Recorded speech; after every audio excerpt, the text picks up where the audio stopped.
Welcome back. This is still the Polity reaching you live from Abuja. Like I said before the break, we'll be taking a look at the CBN's consolidated reports, financial reports, the revelations therein, and what it could mean for, or what it implies for the economy of the country. I've been joined now by Dr. Lome, for he's a social scientist and a policy analyst. He joins me now to do justice to the matter. Good afternoon and welcome to the program. Thank you. It's good to have you. Thank you. All right. Let's start from the release of this statement. Apparently, since 2015, we've not seen the CBN financial statement, financial report, as they call it, and for so long it's been shrouded in secrecy, and nobody really knows what's going on. But now we're starting to see some of the things happening. Before we delve into perhaps more details of what the report contains, I'd like to get your thoughts on that delay and who you feel has some level of blame or should be held responsible for almost about 8 years having no knowledge of what is actually going on within, the apex bank in the country. Well, they consolidated a report on the CBN. Came out as a huge shock to many of us. But when it was now added that the report was due since 8 years ago, one could not but really begin to look beyond Emefiele to see a kind of a cabal. It wasn't just Emefiele. Even if he intended to do so, there are some individuals and bodies that held what we call statutory oversight responsibilities over the activities of the central bank governor. For example, the CBN has a board, and the board has a chairman and members drawn from across the country, from the financial sector, who should know. And they didn't ask any question for 8 whole years. Then what precisely is their job? I say so because if you check the CBN Act 2007, it's very clear that at the end of every financial year, within 2 months, CBN was required by the CBN Act to publish its financial report. And the statutory or extant legal provision directed that be done. Did it stop there? It says that a copy of that report must be made available to the president, made available to the National Assembly, and published. When you say published, it means drawing the public attention to it. Maybe buy pages of newspapers to really publish so that the public will be aware. These are express provisions of the CBN Act of 2007. Now, in the National Assembly, both the Senate and the House of Representatives have what you call banking and financial institutions committees, and their job is oversight. The statutory responsibility of the CBN is 3, issue of representation, lawmaking, and oversight. Of course, I group appropriation along with lawmaking because appropriation is a special law specifically made to guide the financial year. That is the budget, the annual budget. What I have identified too, there are others. You have the bodies like the board of the CBN. They did nothing for 8 whole years. The National Assembly, both House of Representatives and the Red Chamber, the Senate, also did nothing on that for 8 whole years. The question is, why do we have these bodies? Then you now come back to Emefiele himself. Why did Emefiele take the liberty of pulling the wool over everybody's eyes, including that of President Muhammad Buhari, as he then was? Because if President Muhammad Buhari was indeed in charge and on top of his presidency. A year passed, 2, and you never asked questions. Now, this was not a mere oversight because there are very serious infractions, in fact, criminal activities that went, within the same period. The gold in SARS loans to the CBN amounted to about 500 million. Then that of a JP Morgan's over 7 billion. We're talking about dollars here. Yes. $7 billion, $500 billion converted to naira. It runs well over 10 trillion borrowed from these people. Not only that, for you to borrow such amount, right, as a bank, because CBN ultimately is the apex bank, is a bank. For you to borrow from international organizations, you need to bring collateral. So what was the collateral submitted by CBN, by the Mefele particularly, to borrow such trillions? We found out that he may have actually submitted the nation's foreign reserves as collateral. You know the implication of this. The money is not, when you say foreign reserves, these, are monies held in foreign currencies, right? For the country in foreign reserves, not within the Nigerian banking system, so to speak. So if you mortgage, it's a matter of deducting that money from source. That's what it means. In other words, not only that the financial reports were not actually published as required, as demanded by the extant laws, there were criminal activities that went through at the same time. I say so because you cannot go into external borrowing without clear express approval of the National Assembly, particularly the Senate. There is no evidence that ever happened. That's a problem. Nigerians also need to know that the money we are talking about is not part of what Nigeria is known to owe, because what we owe, is quite different from this money being referred to. As a matter of fact, what that means is that if you add that to what we really owe, Nigeria actually has nothing left. We are actually in red.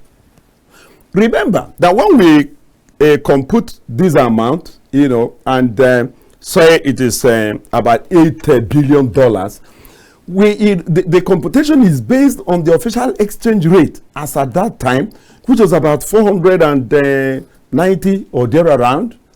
Now, going by today's exchange rate of 960 as at 3 days ago, I don't know how much, because it gives me, a kind of high blood pressure, checking the behavior of the naira against the dollar in the exchange window. I try to avoid that, So, but the last I checked was three days ago, it was 960.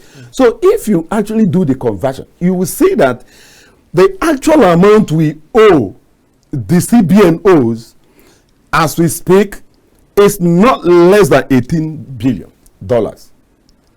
This is a huge problem. Now, you look at the whole thing, it doesn't stop there. Let me also avert our attention to another humongous amount, also illegally loaned out or acquired by the CBN under MFLA. What you call ways and means, right? It's a way the federal government sources financial assistance from the CBN. Sometimes, in fact, under MFLA, federal government or the CBN, to put the blame where it is, was actually printing money. They were printing money illegally to shore up the financial base. For example, federal government would want to pay salary and there is no money. You print. It's as crazy as that. The ways and means. This contributes to inflation. Why would it not contribute to inflation? It translates to physical money. Do you understand what I'm saying? And my elementary knowledge of economics is inflation. It was defined for us, even in year one in secondary school, as too much money chasing too few goods. It's very simple. So the more money you have in circulation without commensurate goods, you are actually driving up inflation. As of today, inflation is 24%. And going up further, because there is nothing in place to bring it down.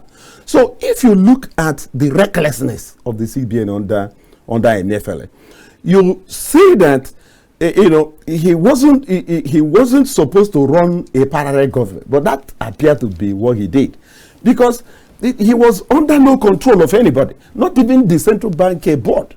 He was not under the board. He was not under. You also have the financial reporting committees and all of the CBN. Yeah. The body himself also chairs that is responsible for fixing exchange rates and stuff like that. They also have a measure of oversight function in such activities. But is there a question of how this was even possible? These persons were supposed to, play their roles as with oversight function and all that. But let's talk about the persons the money came from, JP Morgan and others. One would assume that there should be a series of, bureaucratic bottlenecks, red tapes, before you can get even $1 from such corporations. Do you think there was some level? Did they drop the ball? I don't think one man was able to get this amount of money. No, it wasn't. Emefiele wasn't borrowing for himself. Emefiele was borrowing for Federal Republic of Nigeria. And don't forget. So do you think President Buhari gave him that approval? That's the question here. I don't think that Emefiele ran a one-man show for 8 whole years, because there are requirements by the law. For example, I mentioned the 2007 CBN Act that directs the central bank governor and the CBN, as a matter of fact, to publish in the annual financial report of the CBN and make a copy available to the president. Make a copy available to the National Assembly and publish same. When you say publish, it means making public. So 3 layers. These layers were sidestepped for 7 to 8 whole years. It's not something an individual can do. It's not possible. It's not something an individual can do. I believe that President Muhammad Buhari, as he then was in the know. He was in the know. I would also be surprised if the then Minister of Finance was also not in the know.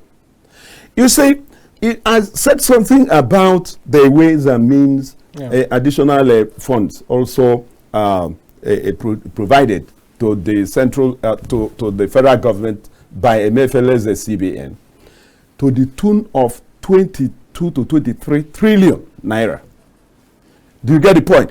The money, such borrowing, ought not to be without passing through the National Assembly. All right, I'm so sorry. But the National Assembly approved the ways and means 2 to 3 days to the expiration of the 9th Assembly. Yes. So that means the 23 trillion was borrowed without any recourse to the National Assembly. I believe they even approved it after the fact. That is what I'm saying. They did that 2-3 days to the expiration of the 9th National Assembly. What that means is that the money was borrowed cumulatively over the 8 years by Emefiele and the CBN without any approval by the National Assembly. It's criminal. Yeah, that's what I was about to point out. Yes, it's criminal. It doesn't give room for that. But that being said, I think if you can help clarify, there must be a basic misunderstanding here, which is that we're seeing these figures of borrowing, these so billions of dollars and so on, and then we still have this issue of printing money. Why do you think that happens? If you are borrowing these humongous sums, it almost feels as though you've borrowed it. Why not use that money for whatever uses come up? But then after borrowing, we still see printing of money. Or do they go hand in hand?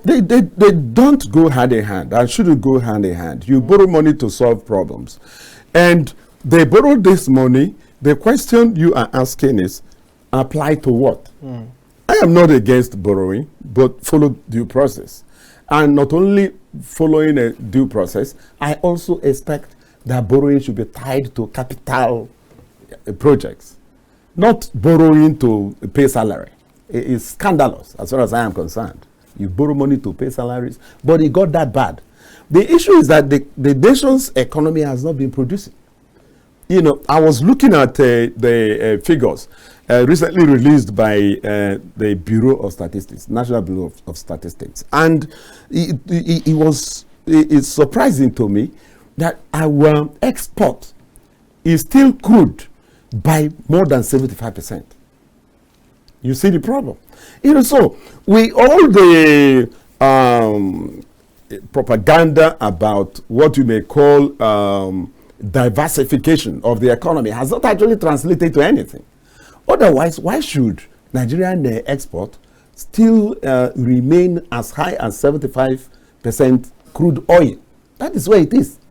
And what that means is that your economy is tied to the crude by a minimum of 75%, especially your external earnings. So if your external earnings will be determined by the behavior of the crude in the international market, up or down, that is the way the jolting will be happening in your own economy.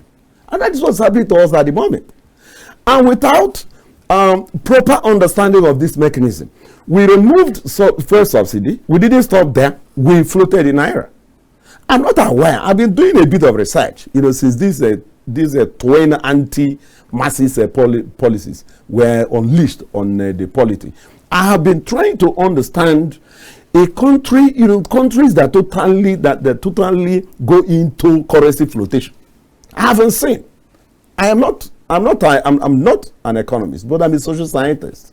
You know, and economics is an integral part of social science. So we use basically the same tools, even though our perspectives are you know, substantially different. That which creates what you call the subdisciplines that you find in the social science as a faculty. The point I am making is that I am not aware of any economic policy that would justify, not policy this time, theory, that would justify removal of fuel subsidy and flotation of the Naira. You know why I say this? I have already implicated one level of it when I said that our economy is tied to the crude by a minimum of 75%. You can check these figures with the National Bureau of Statistics. Now, your Naira is weak because it does not have any serious major export base beyond the oil. So if you float your Naira, you know, against other foreign currencies, and you don't have major export base, your main export is almost singular, monolithic economy you run, so to speak, you cannot, in fact, it's suicide, it's economic suicide to allow a country to be thrown into such a miasma. The mix is not good. You can see that explanation is what is, you know, clearly showing the trajectory of both the climbing of the Naira and the fuel pump price. The two of them must go together, because since you cannot do without, since both cannot do without the behavior of the crude in the international market, and the international market, of course, is denominated in the dollar. What happens to the dollar? What happens to the price of a barrel, you know, in the international market is precisely what will happen to your economy. So you will now see that the steady climb of our fuel pump price, you know, now we know that it's going to a minimum of 700 naira in a week or two, you know, regardless of the hues and cries of the Nigerian Labour Congress. You know, there is just an empty noise they are making, because they didn't fight well, they didn't fight when they should. Now what they are doing amounts to medicine after death. because these two policies must be suspended. There is no way up, no way up at all, because you have no way of wedging, let alone reducing the climbing of the fuel pump price and the dollar to naira exchange, which is which I told us 3 days ago, it stood at 960. By today, it should be climbing to 1,000 naira to a dollar. And you move if you look at the price of crude in the international market, it's gaining over $80 per barrel. So if it moves to 85, it becomes further justification for them to modify, to adjust a local pump price upward, not downwards. And Nigeria as a country should not be praying for the price of crude to even come down. It's not good for you. Yes, because it's your only export. Since it is your only export, you should be praying that it goes up. And the OPEC as a body, the international regulatory agency, its goal is to stabilize the price of the crude in the international market. And Nigeria as a country, because of criminality, corruption, and everything, cannot even meet her export a quota from the from the OPEC. OPEC at a point gave Nigeria 2 million barrels a day, 2.3 million barrels a day. As of today, officially, I am not sure we are exporting beyond 1.3 million a day. The balance is stolen. Do you understand that? Stolen openly. You saw the report of Tompolo. Tompolo showed us the physical pipes where as much as 300 to 500 barrels of crude is stolen every day. That is just that process alone. We're not talking about the illegal oil bunkering that is going on in the Niger Delta. That has been on for 2-3 decades and nobody is checking it. And you see, you can see that the amount you earn officially, may be matched by the amount that the thieves, get from the same crude. Because government appears to be helpless. Government cannot stop the theft. You have Navy, Nigerian Navy, that should be statutorily in charge of all our continental shelf, all our waters. They should be in charge, and no vessel should come in without their clearance. We had what Asari Dokubo said. I'm not a fan of Asari Dokubo, but prove him wrong. He said that these people are involved in what is going on.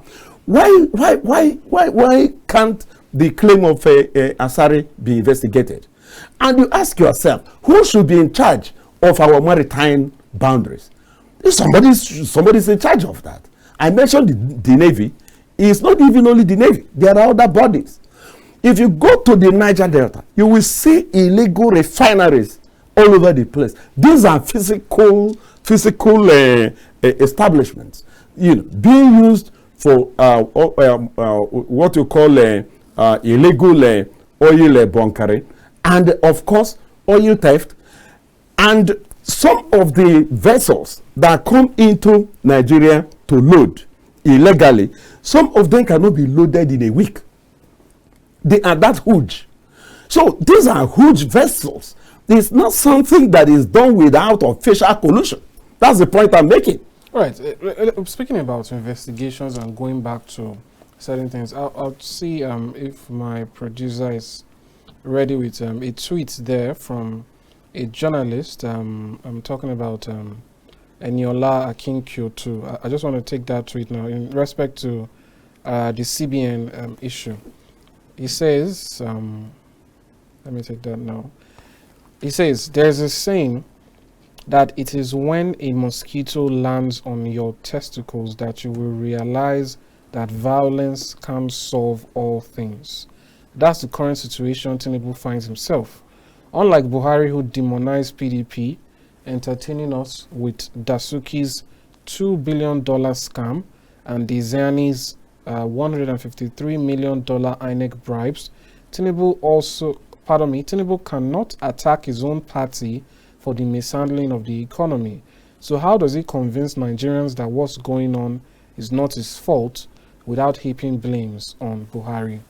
So when we talk about, investigating, going back, the former president said he's not coming if he's summoned for any sort of investigation or to come and speak on anything.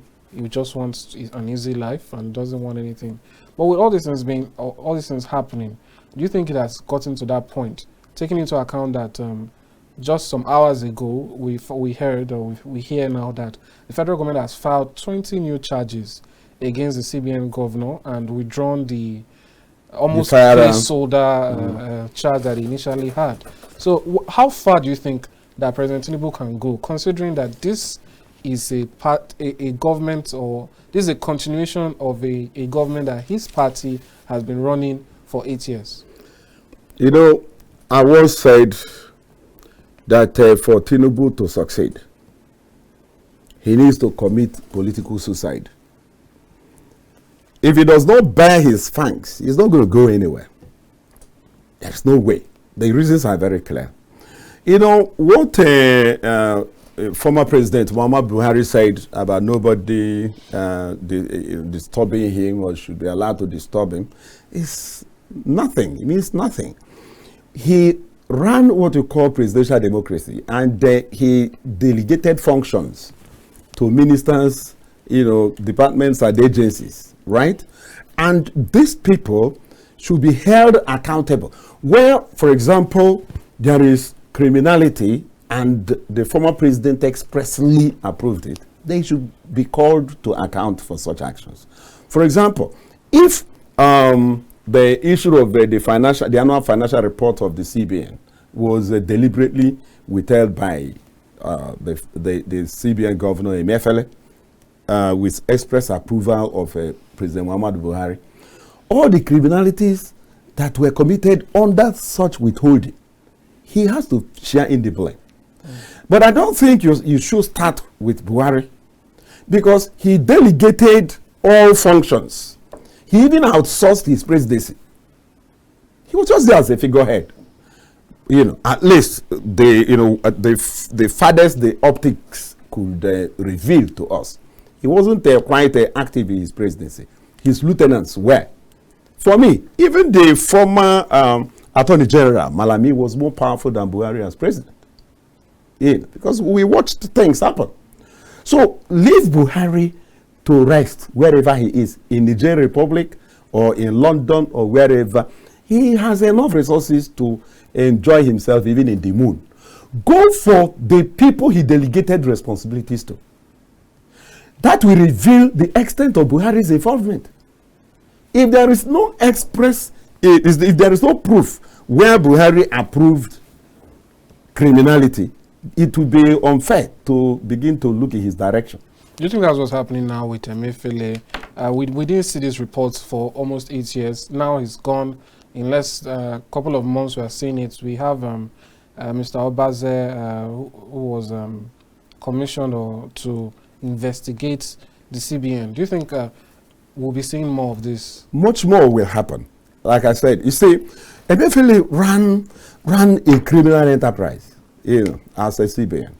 And when he started off along that faulty trajectory, we warned many years ago that Emefiele was mixing up fiscal and monetary policies. At a point, he was acting like the Minister of Finance. The facts are there. He was throwing money at problems.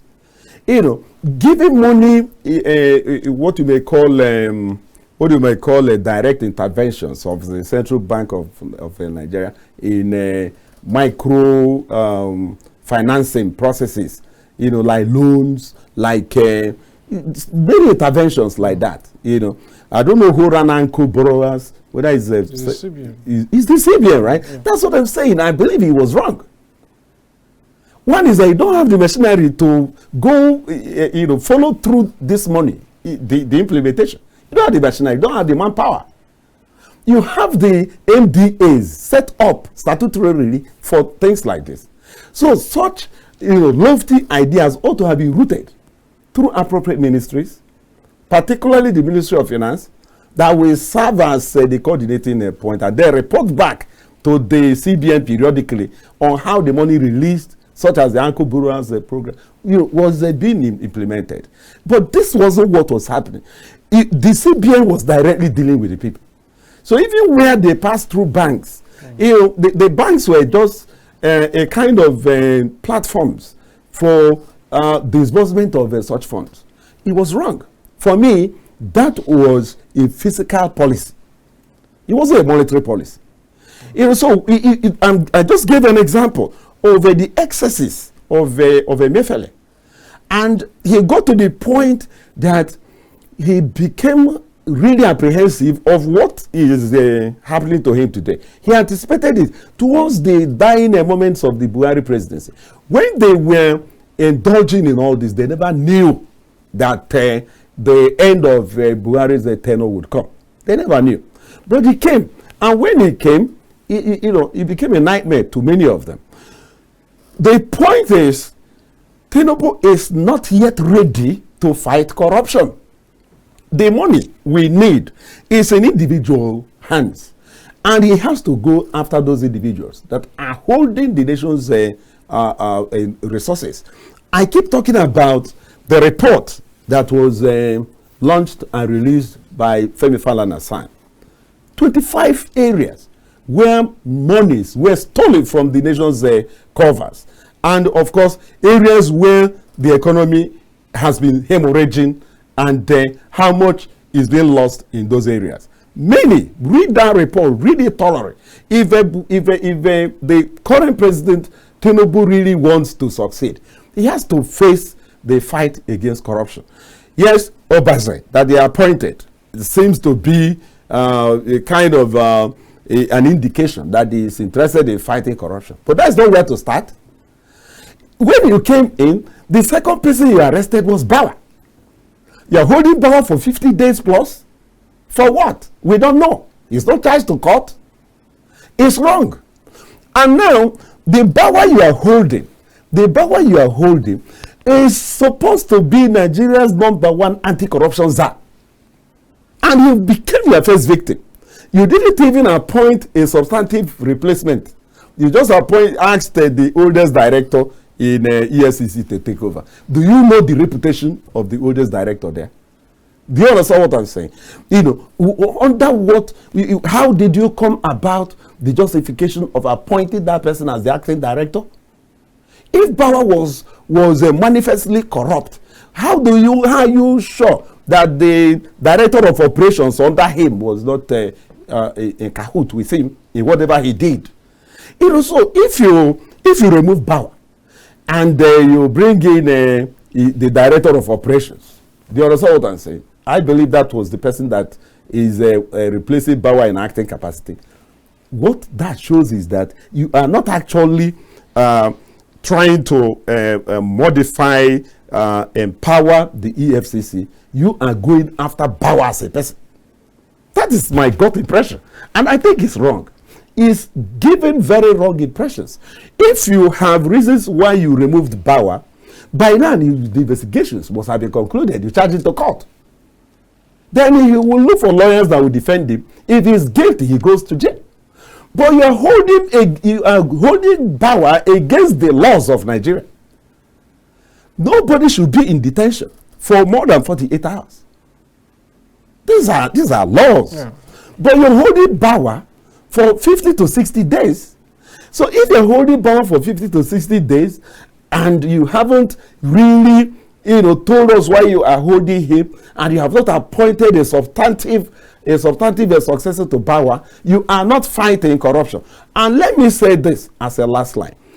Don't forget that Bawa already indicated that he had 27 governors that he was investigating that had cases to answer. Where are those files? You removed the Bawa and appointed 9 to 10 of the same governors he is investigating into your cabinet. Do you get my point? If Bawa, before he was removed, told you that he had 27 governors, outgoing governors under his watch, and they wouldn't leave the country without investigation, what happened to that file with which Bauer was speaking. How can you convince Nigerians that the 10 governors you appointed, are not part of these people? For example, Matawale, is part of, is an appointee. Am I right? Yes. And Bauer accused Matawale directly. He accused him. And Matawale, I hope I pronounce his name properly, Zamfara governor, turned around to say that Bauer was demanding $2 million from him, and that is why he is now bringing him under the public odium. Fine. Between Bauer and Matawale, who is right and who is wrong? We need to know. You don't sweep such things under the carpet. But that is what we are facing. And you turn around to say you're fighting corruption. No, you're not fighting corruption. That's not how to fight corruption. All right. We'll still, watch and see, it's like you said, it's the law. You shouldn't be able to hold someone for more than a certain amount of time without charging them. Although, some persons would like to point out the irony here, which is that when Bauer was also prosecuting or trying to carry out investigations, he would do similar to his suspects. Two wrongs. Yes, don't make it right. Just so. Well, so the question now is that, the meat of the topic, as you can see on the screen there, the implications. Yeah. We have seen the reports, and we've seen that even all the while that Nigerians have been crying about how much Nigeria borrows, they were not aware of any of this. They were just knew that, this was going on by the federal government. Now, more has been exposed, and the average person doesn't even know what to feel. You simplified it when you said too much money chasing too few goods. And the money is so much now with the printing and everything. So the question is, what implications do you think this has on the economy, and what do you think can even be realistically done by President Tinubu to try to start to save us? To begin with, the issue of inflation is establishing itself. Like I told you, as of today, official figure for inflation is now 24%, and it's going up. That is number one. Number two is that the economy itself is now verging into depression. Depression is a worst form of any other backward movement of the economy, right? The economy is getting depressed. It's getting depressed in the sense that the mobility you find in a normal economy is now seriously slowed down and is heading towards a total halt in a foreseeable future, because once you review the price of fuel further upwards, 1, 2 more, 3 times is done, the economy will shut down on its own. Because when people can no longer go to work, that it ends there for everyone. You don't need any professor of economics to even forecast this one. It is seen already that even with the federal government establishment, state governors and state governments and the local governments in Nigeria are now officially allowing their workers to come to work only 2 or 3 times a week. What does that tell you? We are now officially accepting that we can lose 1 hour. Has anybody sat down to compute the value we have lost to 1 hour because of the immobility induced in the economic process? So you can say it. That's another level of the implication. Then you look at the weakening of the naira. There is a run on Nigerian economy as we speak. Individuals are now looking for dollar wherever they can find it. Why are they looking for the dollar? Because naira can no longer be used as a store of value. If you're storing your money in naira, now it means you really don't have any substantial amount in savings. People who have any meaningful amount in savings, 500,000, 1 billion and above, are now they are transferring it to domiciliary account or withdrawing and going to zone 4 in Abuja here, bureau the changes across the country to buy the dollar, euro, the pound, and other foreign currencies. Why? Because by the day, each passing day, the naira is losing the value. This is clear. So when you say the that there is serious depletion in our foreign reserves. You have serious depletion in our exchange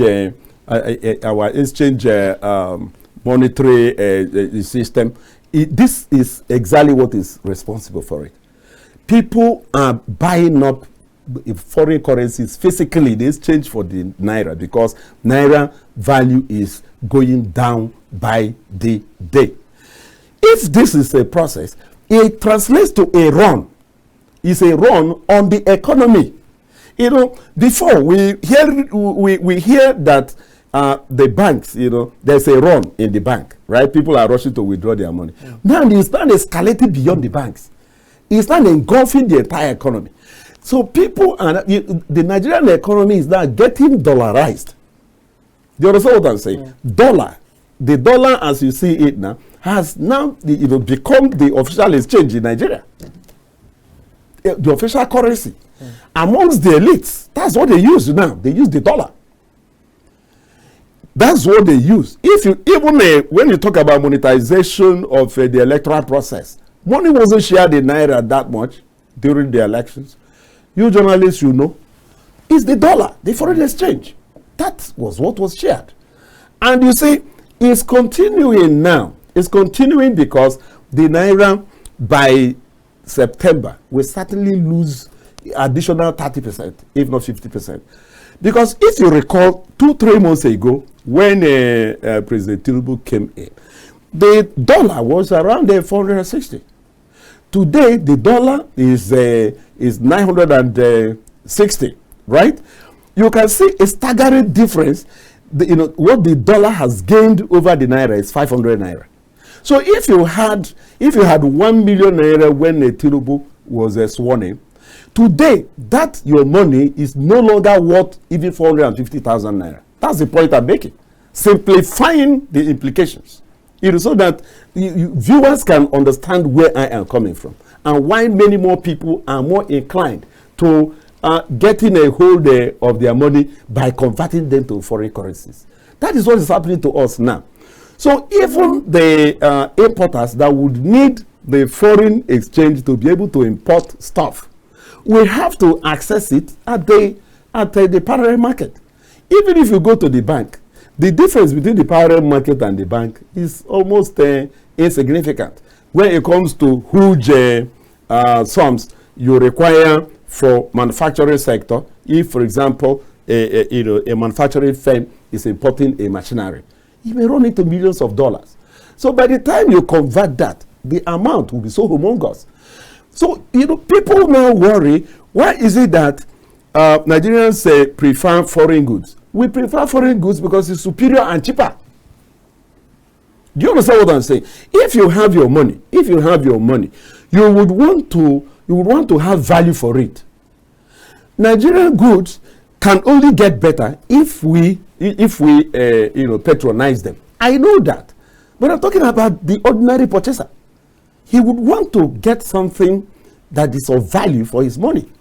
And if the Chinese product is cheaper, he may want to buy that. Sure. Rather than buy made in Aba, when the made in Aba is more expensive than that of the Chinese, that is cheaper and even more superior.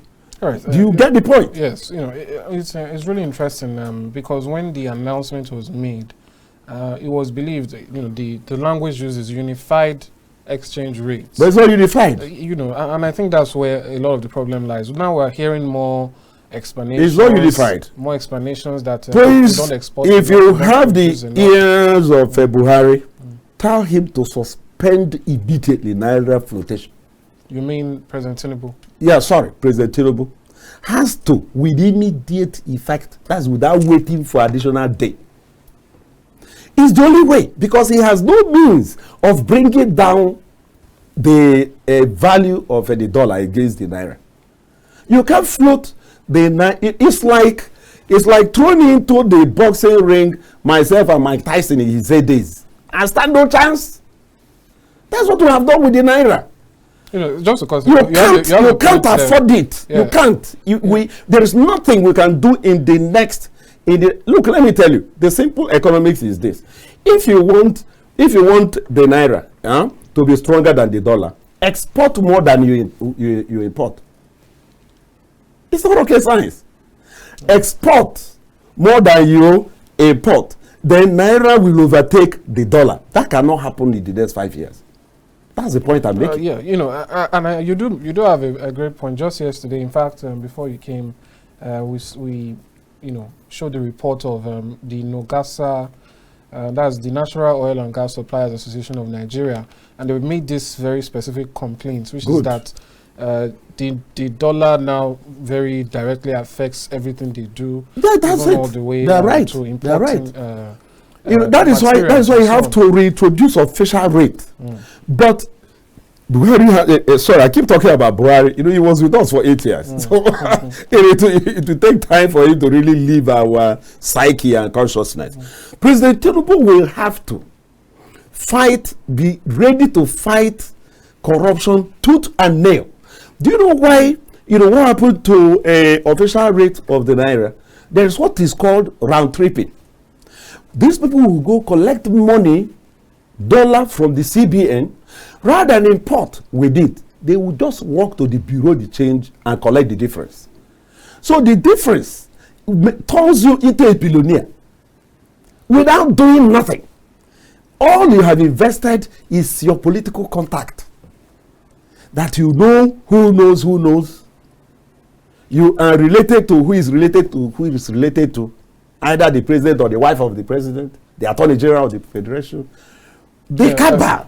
You know, these are the things we suffered. So if this must be done, there must be, you know, I'm trying to quickly recommend what must be done. If you have to reintroduce the official rate, which is what I strongly recommend. If you have to reintroduce it, you must tie it to specific imports. In other words, if a manufacturer must take this money, it has to be tied to specific imports. And we want to see what we imported. Do you understand what I'm saying? If you're bringing in machinery, there should be a monitoring team that should see that you imported machinery. You know, look, let me tell you.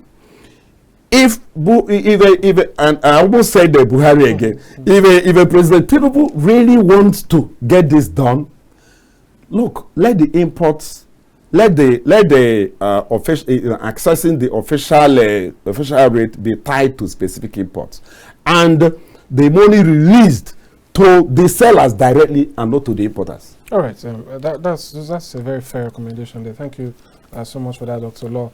We're done with this aspect now. I was going to ask for recommendations, but you've already given them. Thank you. So thank you very much for that. But we'll go on a short break. I'd still like to hold you for just a few more minutes, so you could respond to some trending issues on social media. So thank you very much. Thank you. Coming on the program for this segment. Thank you. So go on a very quick break now. When we return, we'll take you to Trending Focus. I will take a look at some of the things going on social media right now that have to do with politics and governance. Stay with us. We'll be right back. Welcome back. I will go straight now into Trending Focus to taking a look at some of the things going on. One in particular, this is the issue of Senate allowances or legislative allowances, so to speak. It's coming on the heels of the Senate President, Godswill Akpabio, saying that they would be sending tokens to the senators. It's caused quite a lot of controversy. Let's take a tweet now from David Aderinokun. I hope I got that correctly. He was the senatorial candidate of the PDP in 2023 elections. He says, the 2 million naira that was given to senators isn't a big deal. It is even too small for a senator. What can a family man do with 2 million naira? $2,000. Why are we making it a big deal? But they shouldn't have made it public. Making it public is a bit insensitive to the plight of Nigerians. We have, let's take some quick reactions. Letters to Jack says, 2 million naira is small for a senator outside of their humongous salary, but common Nigerians can be offered 8K and 30K minimum wage. If we are a rich country, yes, we are poor, one of the poverty headquarters of the world. Why are they wasting funds? To which David replies, do you know the psychological, financial, and mental dilemma they have to go through to become a senator? You don't have an idea, bro. as in no clue. Jack says again, no one forced them to be senators, please. Must the Nigerian people suffer for the ambitions they decided to pursue themselves? This is not fair. David continues, common to buy form from a political party costs like 4 to 5 million naira. How many people can afford to pay such? You can't earn what you don't work for. It's no charity or miracle. Let's take a few more reactions. Didier says, this is the thinking of most political office holders. He's just not wise enough to keep quiet. Apostle Jake Hiti says, what can a family man do with 2 million naira? He converted the money to dollars to make it look smaller. At this point, it's outright wickedness. The sad thing is that these guys aren't even discreet about it again. I'd like to get your thoughts. This is just a candidate. He didn't win his election, but this is what he believes, that 2 million naira is small, and there shouldn't be so much of a fuss about it. It's part of our sad reality. The National Assembly has not demonstrated that you understand its role as perhaps the number one arm of government in a presidential democracy. You know, the National Assembly, just like the name implies, it's an assembly of the people. And if you go back to ancient Greece and read up about the foundation of a modern day democracy, those days, because Athens, where this whole thing we call democracy began, the people were few, right? Very few. So the entire adult population gathered in a field to take decisions. In Nigeria here, if you go to the Igbo society, it's similar. Adult males, gather. Even females also gather on their own to take decisions. Without exception, everybody has a right to attend. Now, but 210 million of us cannot be brought together anywhere. So in a presidential democracy, the people are represented. What the picture I'm trying to paint is that the National Assembly we see there is actually an assembly of the 210 million of us, assuming that figure is a true reflection of the Nigerian population. In other words, since they are the people, they must reflect the Nigerian people, their psychology, their perception, their expectations. They are not there representing themselves. They are representing the Nigerian people. That is why the entire population is delineated into what you call federal constituencies and senatorial districts, right? 360 for House of Reps, 109 for Senate. And you have them brought to National Assembly to reflect all of us and carry through what we want. Now, they are paid allowances, they are paid salaries. And the question is, the 2 million naira, what was it for? Holiday allowance, right? Under what law is that captured? Who made the money available? I think we are not even addressing the real issue. For me, I see the holiday allowance as a product of corruption. And that was why the Senate, when the Senate president, seeing nothing wrong in making it public, made it public, they started hushing him that you can't, you shouldn't. And indeed, he withdrew it, said, look, he's no longer talking about this. He said it's prayers that he wants to be sent to the people, right? Yeah. But we all saw through that. The point I am making is, they were paid for one simple reason, and that's my impression. You know, they were supposed to be on recess. That money you see is seen as a kind of overtime. All right, so I'm so sorry. Do you understand that? Dr. Law, we've run out of time now. It was great to get your thoughts on that it's okay. Thank you so much. Tomorrow is another day. Yes, thank you so much for coming. The pleasure is always mine. All right, that's all we can take on the program. Don't forget, the POLITY reaches you live from Abuja at 2 p.m. to 3:30 p.m. every weekday. See you tomorrow. I'm Amadine Obewe.